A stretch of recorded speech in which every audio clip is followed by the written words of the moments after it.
When I woke up, I felt weightless, unburdened. For just a moment, I didn't know who I was. As my memories came flooding back, as they always did, a great sadness overtook me. No matter what I did, how much I drank, I would always remember the next morning. I stretched hard, my muscles objecting, radiating a satisfying defiance to my orders. I sat up, shielding my eyes from an intrusive sun beaming through torn blinds. Shit. The words slid from my cracked lips.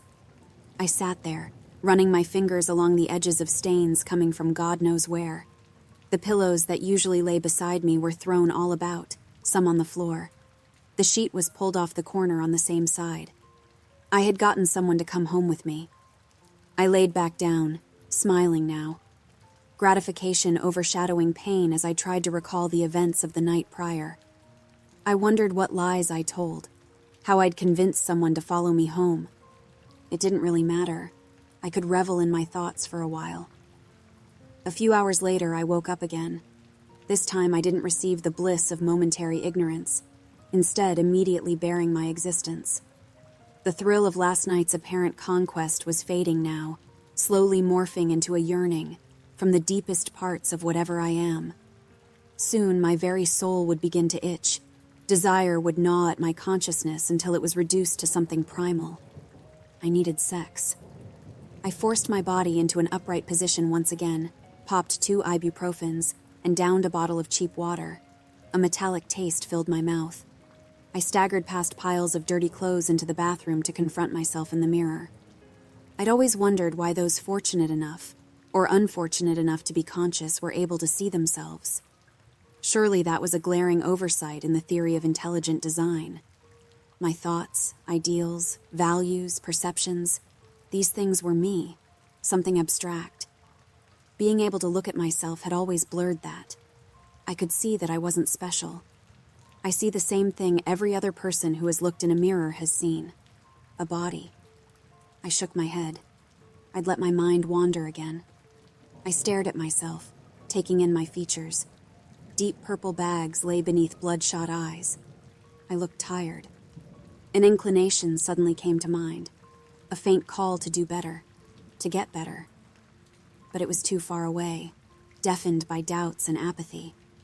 Pushing the feeling away felt good, the feeling one gets after turning off one's alarm and crawling back in bed.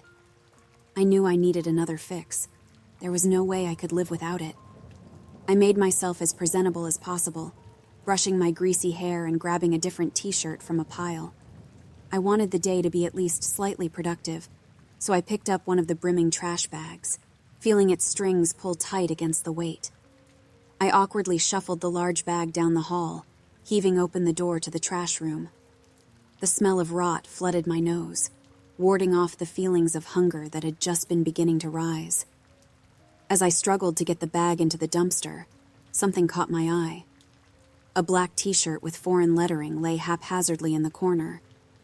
Something about this shirt had grabbed my attention and refused to let go. I walked over and picked it up by the collar. While it did have its fair share of stains, it was in far better shape than the one I was wearing. I didn't understand what the shirt said, but I did recognize the theta symbol from math class. I looked around to make sure I was alone, then asked myself if this was really a low I wanted to stoop to. I sighed, before peeling my shirt off and adorning the new one. The cool night air bit harshly against sweat on the back of my neck. I reached to open the car door, feeling the goosebumps beginning to form on my arm. The beat-down sedan whined, protesting my attempts to start it. "Come on, piece of shit!" The 4-cylinder shot to life. I pulled out of the parking lot and headed for the local bar. My mind was absent during the drive, far removed from the streets around me. All I could think about was what I would say or do to convince someone to sleep with me. I decided I wouldn't get as drunk this time. I wanted to remember it tonight. A few minutes later, I pulled into the closest handicapped spot and shut off my engine. I drank some more water and purged my mind of any thoughts. If I went inside like this, I'd be sleeping alone tonight. I leaned back against the headrest. It was time to be someone else. I looked up confused. I had taken the same route as always. Yet in front of me wasn't the shitty dive bar I'd grown to know. In fact, this part of town didn't look familiar at all. The lingering chill on my spine was slowly replaced by heat in my stomach. I began to bite at the skin on my bottom lip. I must have taken a wrong turn while lost in thought. I saw a flickering neon green sign that read Hades Hideaway. The outside of the building looked modern, with large black planes of glass making it impossible to see inside. The artwork on the door piqued my interest. The guardian hound Cerberus, with a large pint for each head.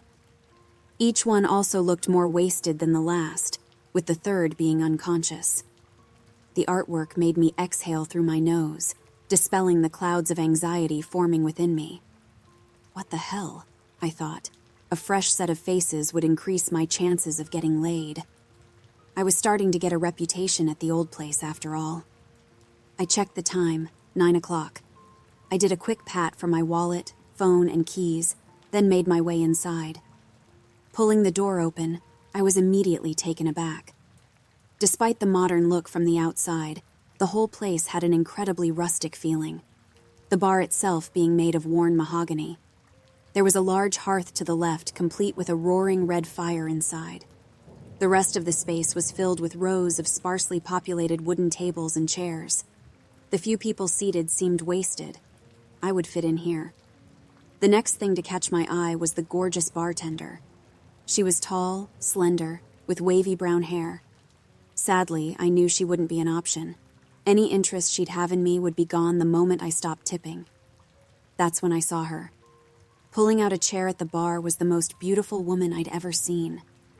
It was as if a sculptor of higher power had pried into my subconscious, collected a slab of my deepest desires, passions, and dutifully chiseled her free from them. The mere sight of her started an intense reaction in my body, engrossing me in a state of euphoria. I had to have her. It was the bartender who pulled me out of my daze. "Are you lost or something, sweetheart?" The question hit me like a splash of ice water. "I was just trying to remember if I left the stove on," I said, starting my path towards the counter. My legs carried me of their own volition. I began frantically thinking, trying to come up with something to say when I got to her. Outfit, the answer materialized in my head. She was wearing sleek black combat boots. Thin strands of fabric rose from her ankles and twisted, forming fishnets. I let my eyes trace them up her legs, pausing on her thigh where they appeared to be under great threat of ripping. Further up, I saw the frilly end of a short black skirt, high-waisted with suspenders. And then finally, I noticed it. The perfect icebreaker. I licked my lips in anticipation. "That's gotta be the second ugliest shirt I've ever seen." The woman shot me a scornful look, but it quickly softened as she realized I was wearing the same shirt as her. "Oh yeah? I'll take it yours is the first?"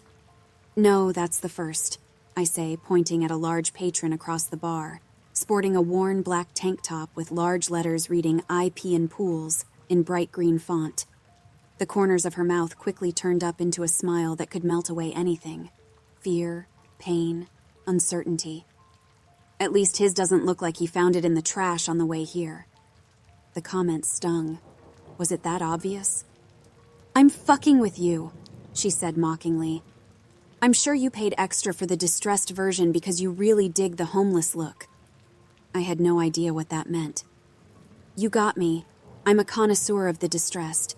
So tell me, what are you doing here all alone?" "Celebrating." That's a little vague, celebrating being the loneliest at the bar. "Maybe I was until you got here." She smiled up at me again, stealing my breath. "I'm a former addict. Today makes, well, quite a few years clean." "Well," I said, sliding into the chair beside her, "I'm a present addict, Henry." I make a grand motion of reaching out for a handshake.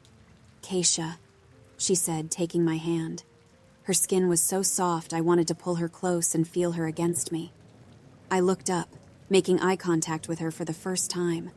Her gaze destroyed my train of thought, filling my scattered mind with awe. Her eyes radiated a shade of blue I'd never seen.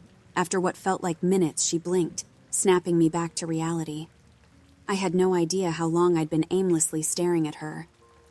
"Well, I'm assuming whatever addiction you kicked isn't related to alcohol," so how about I buy you a drink? I got it covered, she said before motioning for the bartender. Whiskey sour, one for my friend too. You're older than you look, I guess, she laughed before flipping me off. It was loud in the bar. The patrons made up for their lack of numbers with their raucous spirits. The sound of chatter and glasses clinking filled the air. The smell of alcohol was strong, only slightly masked by Keisha's flowery-scented perfume. The bartender slid 2 drinks in front of us.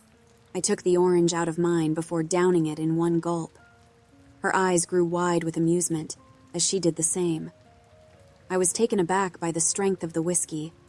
That's some good shit, I said while shuddering. Right? They're heavy-handed here. That's why I'm a regular.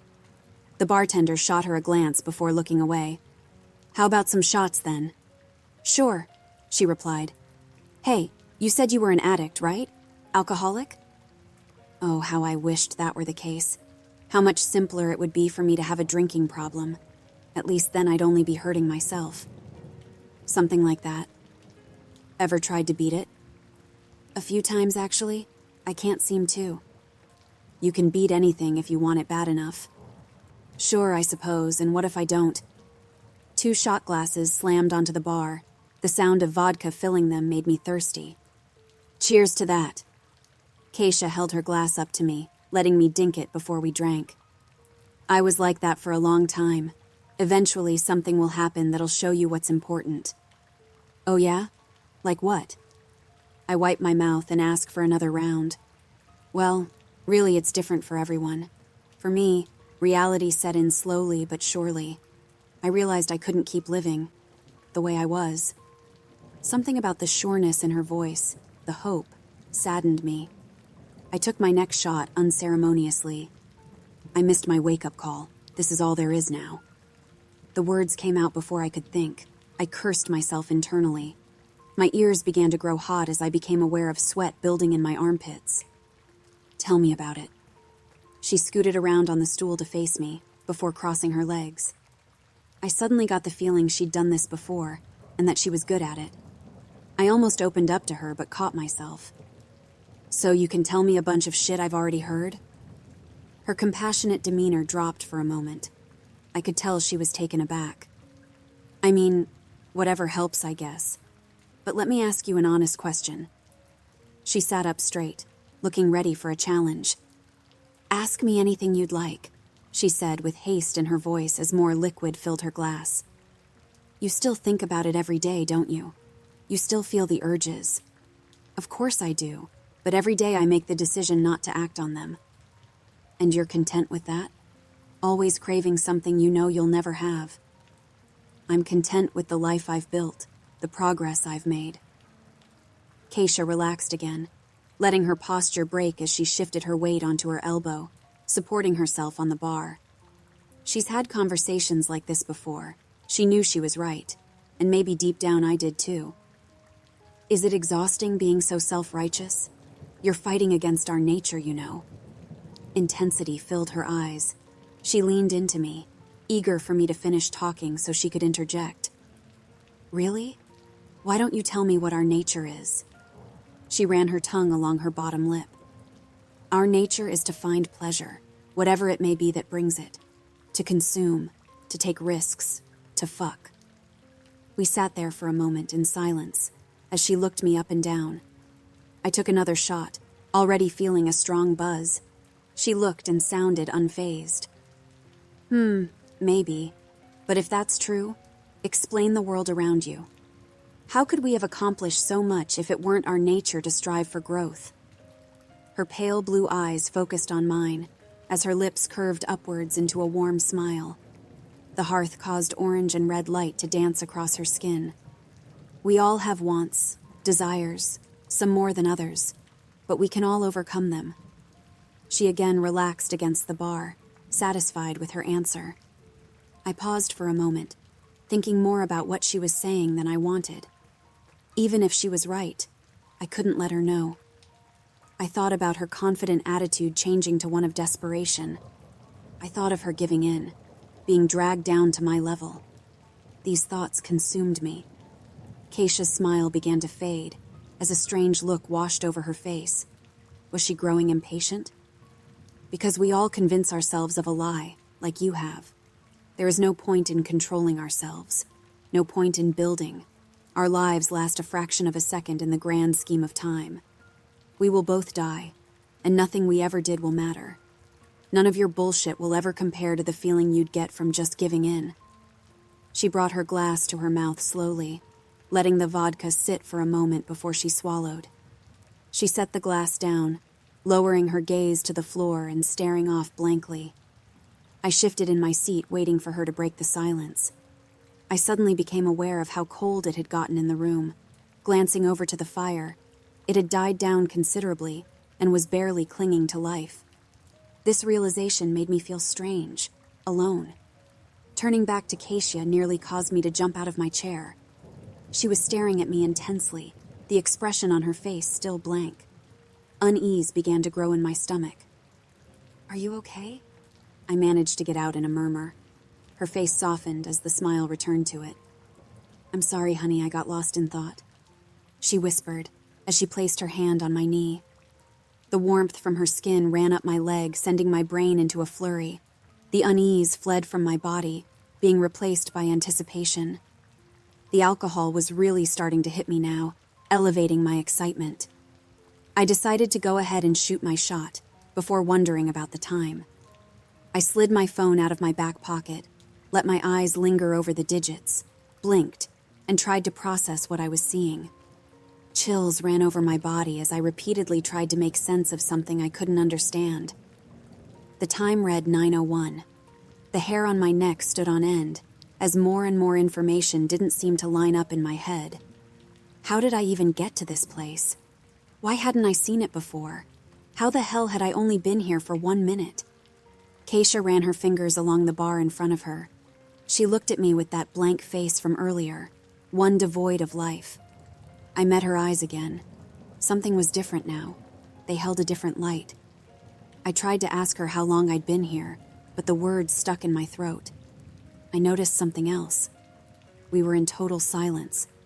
No banter to eavesdrop on from the surrounding tables, no feet tapering across the wooden floor.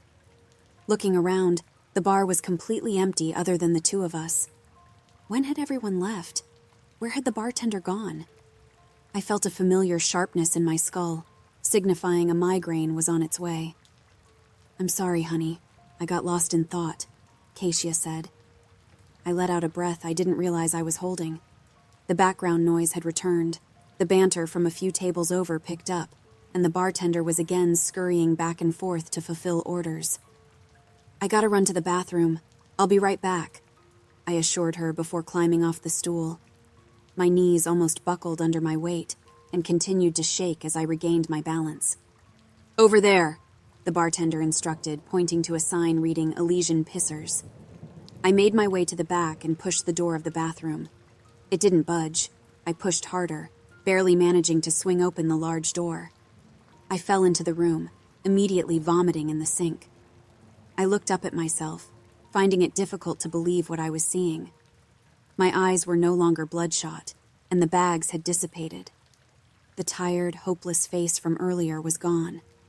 I shook my head hard, rubbing my temples to soothe the headache.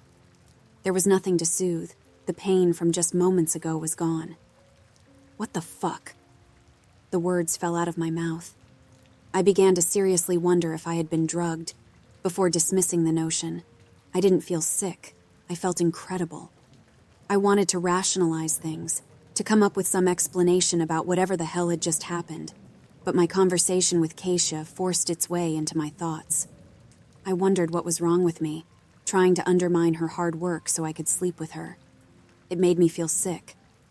I decided to call it a night. I'd go back out there, say goodbye, and Uber home. I marched up to the hefty door, pushing my full weight into it. The door offered no resistance at all, causing me to stumble back into the bar. I let my eyes scan the room. None of the patrons had seemed to notice my fall. They were all deeply transfixed on their conversations. The walk back to the stool seemed longer this time. My eyes fell on her, alone at the bar again. I thought about how she'd react to me leaving. I'd probably never see her again. never be with her. Apprehension weighed on my movements. "I didn't think you were coming back," Keisha said. Her voice eased my distress. "Sorry, some guy was trying to sell me a timeshare." I needed to leave. I looked her in the eyes again, making sure to keep myself this time. We should get out of here," Keisha interrupted. "I haven't had a real conversation in longer than you'd believe. You're different, you understand." She smiled and leaned close to me, closer than she had been all evening. The smell of her perfume caused a well of desperation to open within me. I needed her. The only thing in the world I needed was her. "Let's go to my place," she said excitedly. "I mean, if you're going to twist my arm." "Hopefully I won't have to," she said with a small smirk.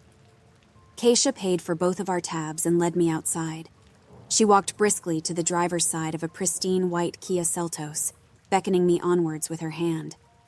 I opened the door and climbed in. "Hey, are you good to drive?"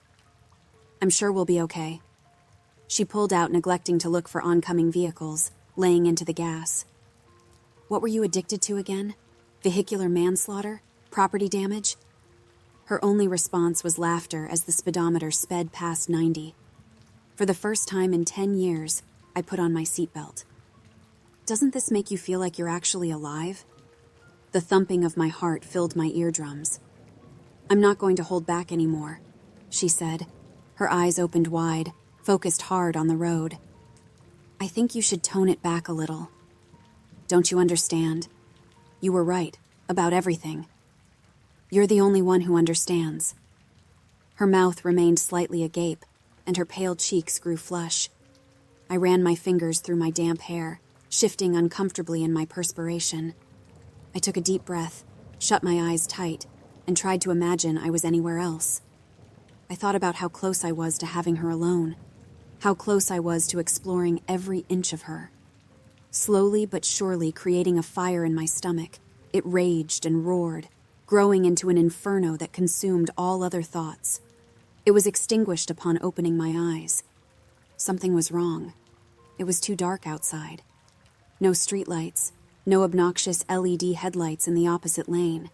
Even the light of the moon was absent. The only bastion against the thick curtain of black were Keisha's headlights. I stared at the scenery revealed by the lights, but the glimpses of dirt road and heavy forestation only added to the sense of panic. My city was nowhere near any forests. I wondered how long we'd been driving. "Hey, how far out are we?" I asked, trying to hide the desperation in my voice. She didn't respond. She didn't acknowledge I had spoken at all. She had this blank expression on her face, eyes locked on the road. "How far out are we?" "Hey! Keisha! What the fuck?" I pushed hard on her shoulder. Her body didn't resist at all, moving around my force before simply falling back to where it was. "Say something!" I was yelled. My eyes began to grow hot as tears streamed down my cheeks. I instinctively reached up to wipe them away, but only felt dry skin. "You're the only one who understands," Keisha said before turning into a parking lot. "You look fucking crazy right now," she laughed. "I told you it was only a few minutes down the street." My mind was still racing. I wanted to scream. Her wild gaze softened, if only for a moment. She leaned over the center console, placing her mouth against my ear. "I need you." She turned my face towards her, kissing me. Her lips were so soft it took nothing for me to fall into her embrace, nothing for me to calm down. The taste of strawberry erupted over my tongue. The urge to be with her was the urge to breathe. I brought my hand up to her throat, pressing lightly. I could feel her veins throbbing against my fingers as her heart rate quickened. Suddenly she pulled away. "Let's go inside." Her voice echoed with desperation. "Right behind you." I frantically unclicked my seatbelt as she was already getting out of the car. The night air biting at my neck did little to pull me out of my daze. The moon's light was back now, shining down on Keisha's frame. It accentuated her every curve and shape. She looked like a goddess. My legs moved on their own as I followed her up flights of stairs. She stayed several feet in front of me, despite my pace being quick. As I topped the stairs, I saw her standing in front of a door. Room 312. Finally, I was beside her, as her keys flopped violently in her hands, nearly being dropped to the ground. The knob turned, then the door flung open. She turned around, grabbing me by the collar and pulling me in with her. She pressed herself against me, running her hands up and down my body as her lips found mine once again. She pushed me back, where I landed on a sofa. I began fumbling with my belt as an invasive light filled the room. The sudden brightness caused me to squint. The brief distraction allowed me to notice something strange. I couldn't smell anything. The very moment that thought crossed my mind, a strong, earthy odor filled my nose. I quickly scanned the room, looking for what could have been giving off such a smell. The room was extremely clean and sparsely decorated, black and gray furniture paired with darkly colored walls. Then, just as quickly as it had appeared, the smell vanished, replaced by the sweet smell of her perfume. She stood in front of me now, more beautiful than she'd been all night. She placed the palm of her hand on my cheek, sliding her thumb into my mouth. A strong, almost chemical taste assaulted my tongue, making me want to gag. I looked up into her gaze and felt my stomach drop. Her eyes were opened far too wide, wider than should have been possible. Her mouth hung open, with each corner pointed up ever so slightly. A drop of saliva ran down her chin. Her eyes filled me with a deep, animalistic unease. I stared hard back at her. Her expression made me think of a hawk, watching down over a field mouse. The longer I stared, the harder it became to make out the details of her face. I wanted to speak, to do anything to break the intensity, but my words were stuck in my throat. Oh, Henry, I'm so happy we met each other. I wasted so many years trying to deny what I was. I tried to speak again. Nothing came out. My heart beat faster. My vision swayed and spiraled as my legs began to tremble. No matter how hard I tried, I couldn't move a muscle. I've dreamt of a moment like this for longer than you've been alive, Henry. I just couldn't take it anymore. I'm so glad we found each other when we did. No one else could understand. Her face was barely registering in my mind now. I was looking at something I couldn't understand. She slid her thumb out of my mouth, letting it drag down my chin. She took my hand in her own, singling out my ring finger. I felt the tip of her fingernail underneath mine. I felt her start to wrench upwards. Burning pain shot up my hand as a scream stifled in my throat. She lifted my hand to show me what she'd done. My fingernail popped upwards as small trickles of blood dropped onto my pants. She grabbed the loosened nail and began to twist. I watched as the skin surrounding it stretched, turning white and dying, before ripping. Eventually, it was only attached by a thin piece of cuticle. The pain was so intense, hot tears poured down my face. She slowly pulled it towards my shoulder, letting it rip off another strand of skin going down my finger. Finally, the nail was separated from my body. My fingertip ached and throbbed, the very air stinging it. She let my nail drop to the floor before grabbing my bleeding finger. Dread and nausea overwhelmed me. She began to dig her thumb into my exposed nail bed. The pain was excruciating. I fought with everything in me to pull my arm away. Keisha began to moan softly as she positioned her face inches away from mine. Look at me, Henry. The impossibility of her features strained my eyes until my migraine returned. She ran her tongue up the length of my sweat-soaked forehead before letting out a long, shaky breath. She raised my shirt and placed the tips of her jagged nails against my abdomen, applying soft pressure. She placed her other hand around my throat, squeezing my windpipe shut. I desperately struggled to get another gasp of air as the pressure in my abdomen grew. Keisha was breathing hard and muttering to herself as strange shapes took over my vision. The pressure was unbearable. I could feel my insides move around as they were displaced. Her nails dug in deeper and deeper until they broke through my skin. She gasped as her hand plunged into my body. I felt her stretching her fingers out as she opened her hand widely. She unclenched my throat. The sudden reintroduction to oxygen filled me with adrenaline, with misguided hope. The air only allowed me to turn my full focus to the agony in my stomach. She placed her other hand on the top of my head, angling it down, forcing me to watch. The sight of her hand inside of me was too much. It felt like I was falling. I tried to convince myself it wasn't real, that it was just a nightmare. It's real. Her voice played inside my head. Her fingers contracted inside of me. She had formed a fist. Blood spurted in all directions as she violently ripped it free. The shock and agony were too much for me. My vision began to grow dark. She positioned my head upwards again. I could make out some of her features now.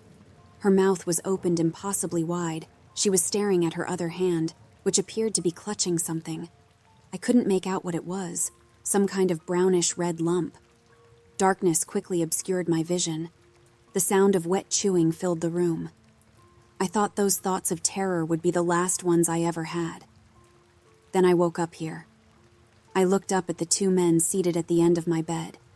The one who had been asking questions looked at his partner, then back to me.